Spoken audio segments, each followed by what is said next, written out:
Hey, Joe. How are you? Very good, thank you. I came to the grocery store today knowing in advance that I don't have any money. That is, there's no cash in my wallet. And time was this would be a big problem at the grocery store. Nowadays, however, there are lots of ways to pay for your groceries. I could write a personal check, but that's going to have problems. Joe's going to be concerned about whether the check is good, which means he's got to go to the trouble of calling the bank or using a check verification service. I then have to worry about whether someone at the store might use my check unscrupulously, maybe photocopy it and try to pass it off as their own. So checks are convenient, but they've got risks. I could also use a credit card, but the credit card doesn't finally settle this transaction. A credit card is just my way of making a short-term loan to myself, which I have to pay off at the end of the month, either by writing a check or directing my bank to take the money from my account and give it to the credit card company. So that just puts off the day of reckoning. I could, however, also use a debit card. A debit card would electronically take the money out of my checking account. Joe likes that because then he doesn't have to worry about the risk. The money shows up immediately. But debit cards make me nervous. Not only do I lose the float, that is, I lose interest till the end of the month like I get with my credit card, but what if somebody found this card and figured out my personal identification number? A lot of money could come out of my checking account very quickly. So I kind of keep this in a safe place. Although it is convenient, again, there's still risks associated with it. Money is getting easier and easier to use as innovations in technology and creativity create new forms in which we can settle transactions at the grocery store. One of the hottest ideas in payments these days is electronic cash, or e-cash. And the forms that it takes look a lot like debit cards and credit cards, physical forms that we're used to. Only nowadays what we're getting are called electronic wallets. They're cards with little computer chips on them. And you take these chips to machines, kiosks at a shopping center or a post office, plug in your card and enter your PIN number and have money downloaded from your checking account directly to this computer chip. Now I can take this card to any store that has a chip reader and pay as if I had cash. Plug it in and enter the amount I want to pay, and it's transferred directly to Joe's account. I can see right here on the screen how much money is being taken off my card, so I have the confidence of knowing I'm not being defrauded, and Joe knows that he's also in a situation that's safe. It's great. Plus, if I lose the card, I don't lose my whole bank account. I lose only the cash that I downloaded onto this card. So I'll keep it in a safe place, just like I'd keep the green folding stuff. Electronic cash doesn't even have to be administered by banks. People who get credit from me, either by me giving them my credit card number or me writing them a check or any form in which I can transfer money to them, can then watch my money for me. Any company could issue these chip cards. In fact, on the internet nowadays, you have companies that use electronic cash. They get credit from my credit card or a check that I send to them, and then they dole out money to the people from whom I buy things online. When I buy books or computer parts or CDs, they take care of settling the payments by transferring money electronically to the accounts of those businesses.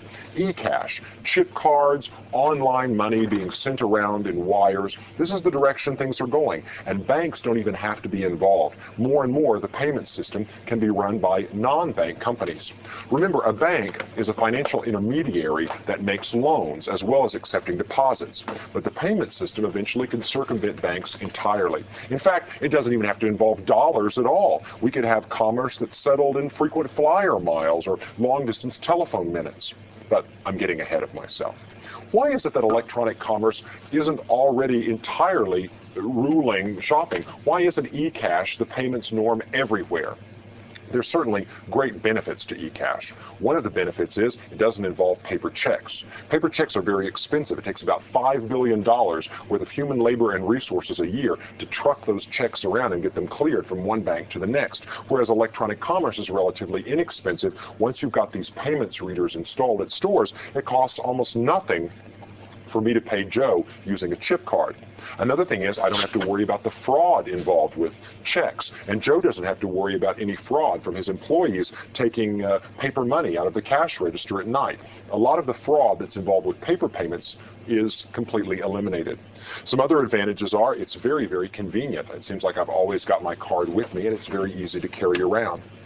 The reason e-cash isn't the norm nowadays is there are costs and risks associated with it that we still, as a culture, haven't gotten over. One is that there is some concern about security. Think about the difference between car crashes and airplane crashes. Car crashes happen all the time, but because relatively few people are involved in any single accident, they don't make the headline news.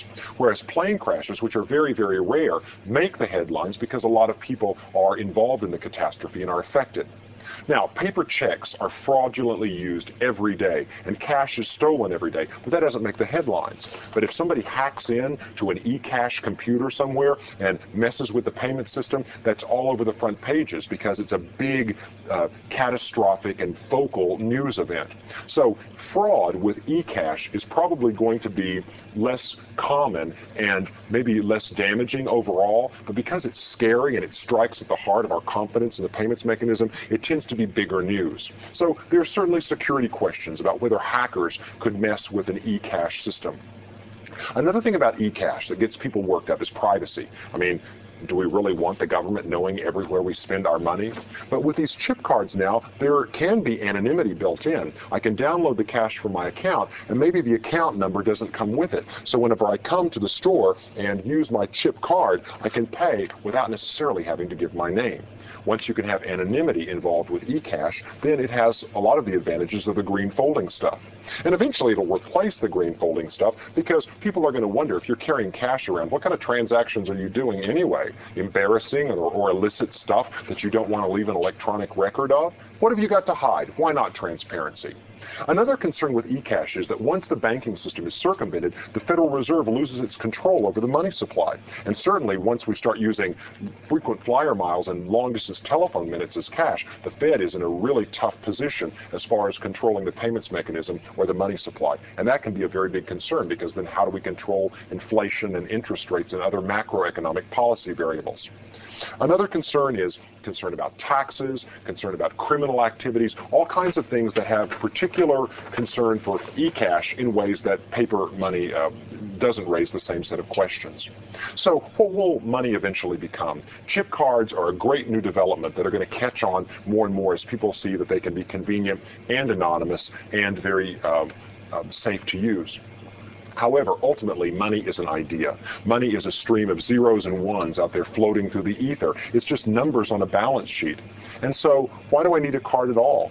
Why can't some very smart reader pick up all the information it needs from me, including all my account information, from some simple bit of biometric data, so that whenever I show up to the grocery store, all I have to do is identify myself, give my approval to the transaction, and it's all settled.